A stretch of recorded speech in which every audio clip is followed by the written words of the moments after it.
And away we go. It is the Nightcap, brought to you by Galactic Fried Chicken right here on BearcatJournal.com, www.galacticfriedchicken.com. For everything Galactic, go to the website. They will deliver right to your front door, pretty much anywhere inside the 275 loop, or head down to Dayton, Kentucky. Tell them to pump it up Wednesday through Sunday, lunch and dinner, and you will save 15% off of the Galactic goodness. It is out of this world. Hi, Aaron. Yo.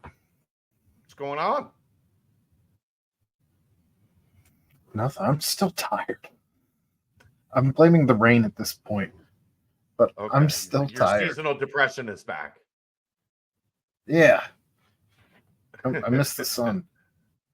I'm definitely not as tired today as I was yesterday, but my motivation to do anything has not exactly been at an all-time high.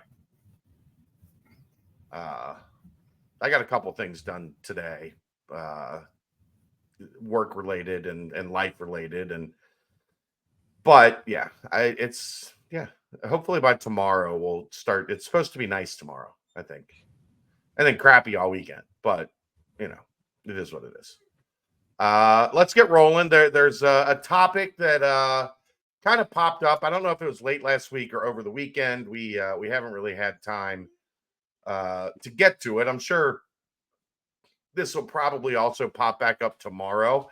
Reminder, the BCJ pod this week will be tomorrow, Thursday night at 8:30 with special guest Mo Egger.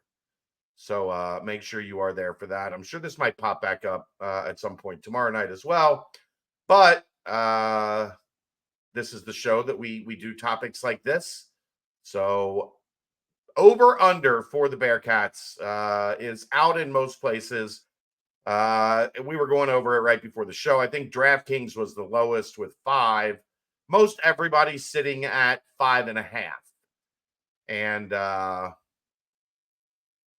we're gonna talk about it. We're gonna talk through it.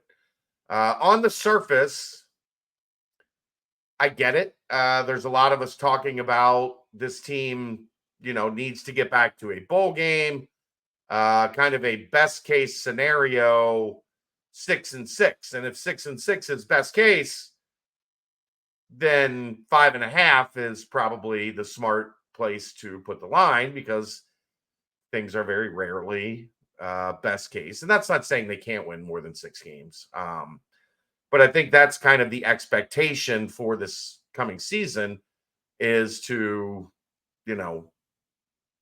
get the ship pointed in the right direction and qualify for a bowl game. Would that be fair to you? I think anything less than a bowl game, you're going to see people's heads start to explode. I mean, the people that still have a head, a lot of heads exploded a year ago. When they hired Scott Satterfield. All the way through 3-9. There were it was the Clayton Bigsby sketch with Neil Brennan's head explodes all over again. I love that secretly that was Neil Brennan, but nobody knows what I'm talking about under the age of 35. So we'll keep it moving.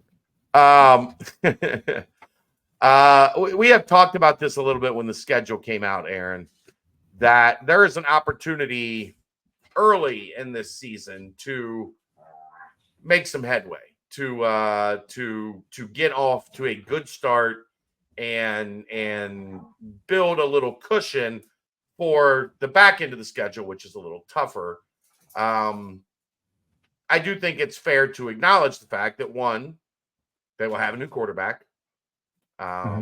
Whether, even if it's Brady Lichtenberg, like, it's not like Lichty took a ton of reps last year. I think we all think it's very likely to be Brendan Sorsby, who clearly was not the quarterback here last year. They have a new defensive coordinator. They have a new scheme, and they kind of have an entirely new defense. So I think there are some things that kind of butt heads when it comes to this team should get off to a fast start, but there are some, factors that lead you to believe, if we're looking at it objectively, that it might take a little bit of time to gel. So I think that's an interesting like yin and yang where we think, the majority of the wins or a good chunk of the wins could come early as they build some momentum, but also they're going to be working through some stuff, Aaron. Sure. We know that we're not the only team, though, especially in some of these early games that are going to be the only ones working through some things. A lot of teams had a lot of, as is going to be the case for the foreseeable future, plenty of teams are going to have some turnover going on.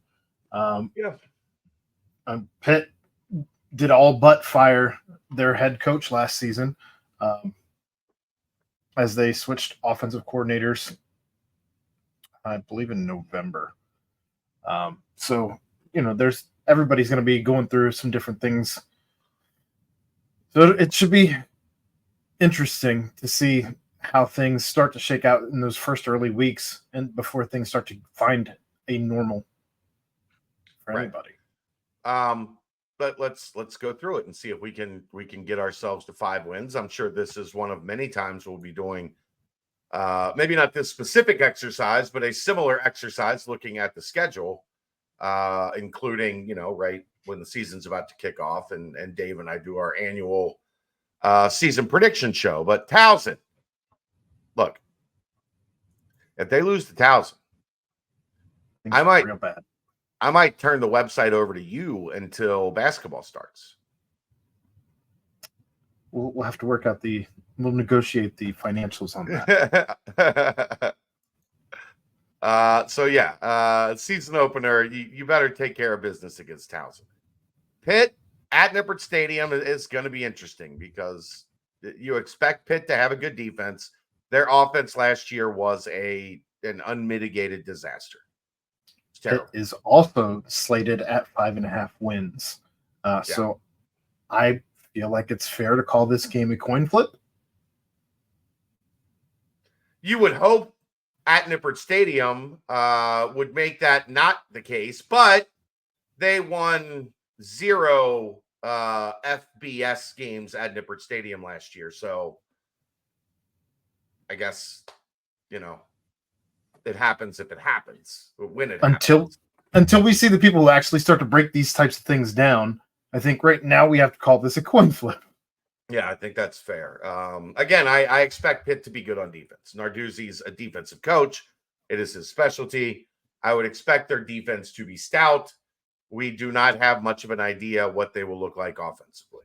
So that's going to be an important factor. But of course, we have no idea what Cincinnati is going to be defensively. So 6 of one, half dozen of the other, as some might say. Not Keegan. He would not say that. He would not say that. He's unaware of what it means. So, Miami had a fantastic season last year. They surprised people. I think they were better than many expected. They had an excellent defense, and they were good enough on offense. They lost a lot, either graduation or the transfer portal.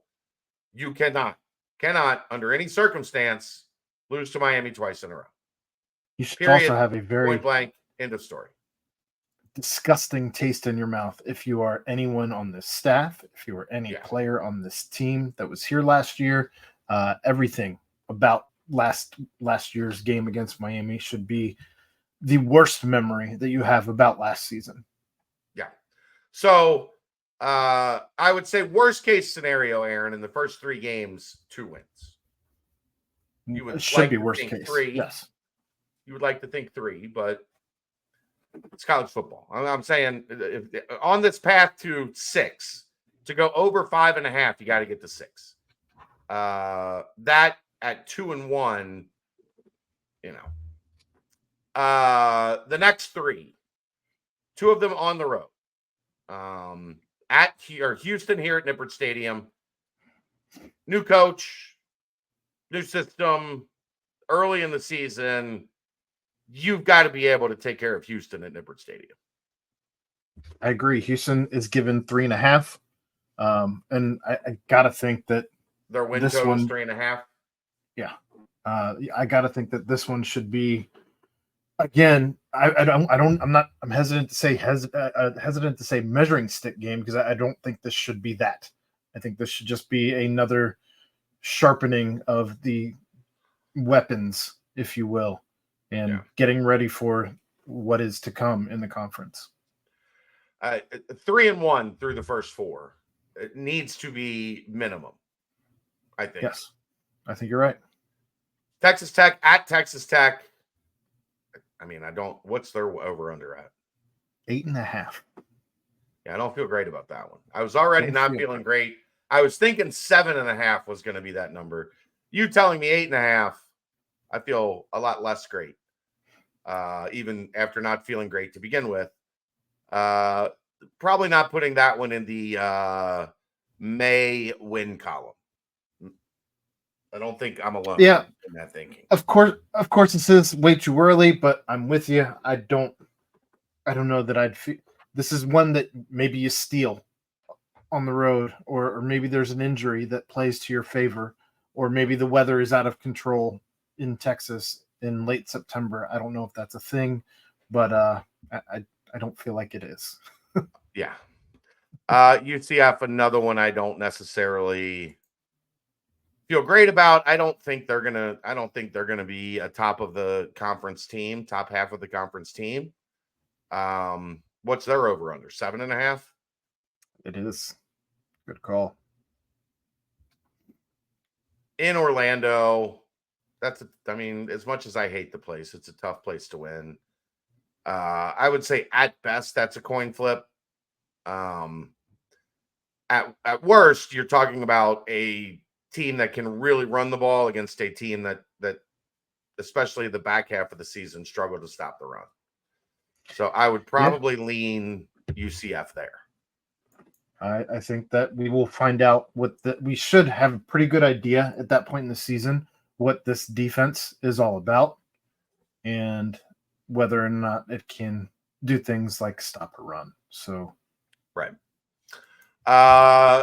This is where you could hopefully gain a little traction. Arizona State is not good. At Nippert Stadium, Cincinnati should beat Arizona State. That takes us to 4 wins. And they are at 4. Arizona State is at 4.5, so it looks like the odds makers would agree with you there. Yeah. Colorado, who the hell knows? I mean, they've obviously got star power. They started hot last year and then went Toonsis, the driving cat, off of a cliff. The only thing that I'm concerned with in this game is the fact that it is at Colorado at the end of October, and who knows what kind of weather you're going to have out in Boulder this time of year. I mean, the weather out there isn't as bad as people think. Like, it does snow some, but like in Denver, I think it's sunny in Denver 300 days a year. It's just in the 65 days that it snows, it snows. It really snows, yeah. Are you going to put a win on the board on this one? It's a coin flip. 5.5. The problem is if Colorado is 5, let's put it on the board as a win. The next 4, finding one is going to be a challenge. West Virginia here. It will be interesting to see if they can repeat what they did last year, where they kind of picked themselves up off the mat and saved Neil Brown's job. Sometimes it is hard. Like, you have that back against the wall year. Now, can you keep the momentum rolling? I don't know. I don't know about that one. But then Iowa State at Iowa State, Kansas State in Manhattan, and then TCU here to end the season. You got to win there in those 3? Iowa State, Kansas State, TCU, none of those teams are less than 7.5 on their over-unders. Right. Kansas State is as high as 9.5. And Iowa State, I think, is a sleeper to win the conference. I don't even know if a sleeper, but they went young last year and had a strong season. And now they got a lot of young guys with a lot of experience back.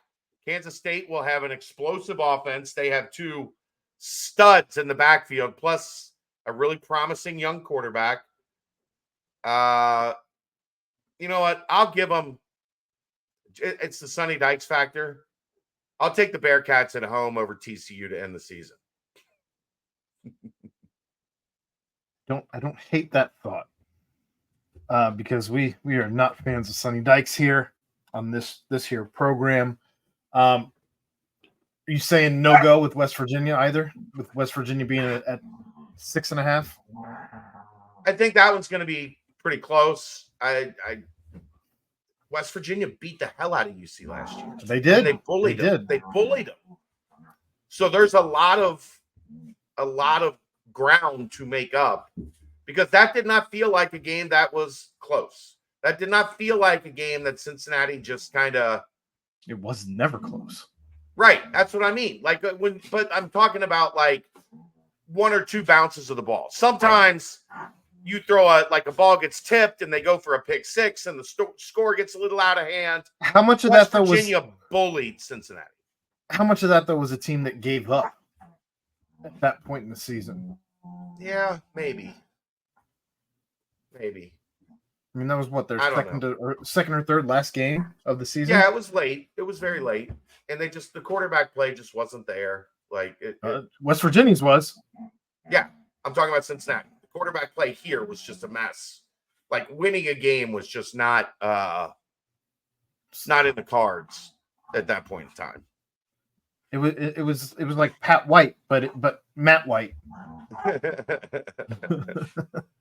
So 5.5, Aaron. Where's your money going? I'm never going to bet against the Bearcats, so I'm either going to avoid betting at all, or I take the 5.5. I gotta think that they've done enough this season that if you have Chosen, Pitt being a coin flip, so we'll give them a half there. You're at 1.5. Miami being 2, Houston being 3, so we're at 3.5. Texas Tech, nah. UCF, I can't pull the trigger on UCF being at UCF. Right. Arizona State, we'll give them 4.5. Colorado, we'll give them a half, so we're at 5. And then West Virginia, Iowa State, Kansas State, TCU, we're at 5. Right. I'm afraid you're going to go into those last 3 with 5. And then you got to find a way to squeeze one out. So maybe I avoid making the bet until we see some of what higher ground looks like. I don't know. I think that this team would bully last year's team. From what I've seen, what I've heard on the Bearcats, I think this year's Bearcat team would bully last year's Bearcat team. But that's not to say that the rest of the conference hasn't also gotten better. Right. It's a tough call. It's a tough call. I think it's going to be right in that 5 or 6 win range. Can they find that extra one somewhere to get to 6? Do what it takes to go bowling. Yeah. All right. Good talk, Aaron. That's going to wrap it up. BCJ Pod tomorrow night with our good friend Mo Egger. We will see you there. This is the Nightcap brought to you by Galactic Fried Chicken right here on BearcatJournal.com. See ya!